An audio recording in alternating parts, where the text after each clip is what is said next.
Vittoria Grotto intanto davanti, ieri vincitrice autoritaria dei 200 stile libero.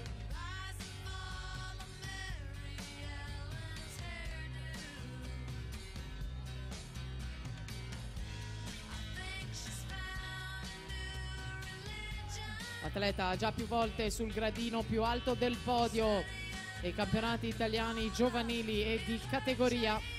Grotto è la campionessa italiana di categoria in carica degli 800 stile libero.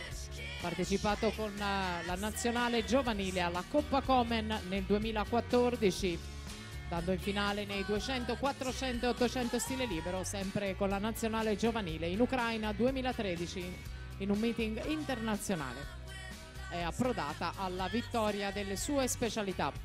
Nella sua scia Eleonora Marin, bronzo negli 800 stile libero nell'edizione 2013 dei Criteria, poi in terza posizione Vittoria Tonietto, altra atleta del Veneto Banca Montebelluna, che è la vice campionessa italiana giovanile in carica classe 2001, più giovane degli 800 stile libero.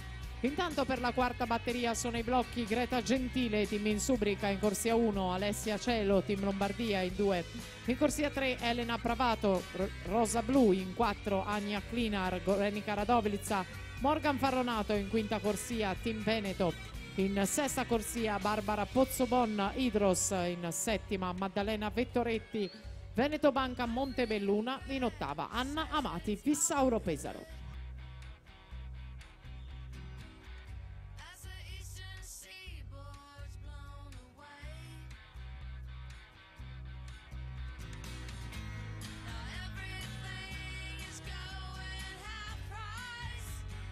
Battute finali intanto 4:35:41 il tempo della Casciaro da battere, ultime due vasche di fatiche per la Grotto, ancora davanti, incalzata dalla Marin, due lunghezze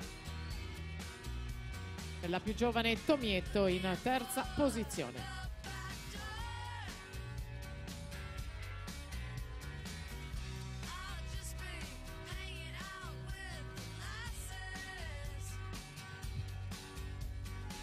Eccoci in arrivo con Vittoria Grotto, vediamo il suo crono, per lei 4:21:35, quanto basta alla qualificazione, per il momento il miglior tempo è il suo, con la Marin 4:23:51, Aurora Rigo è terza in 4:27:52.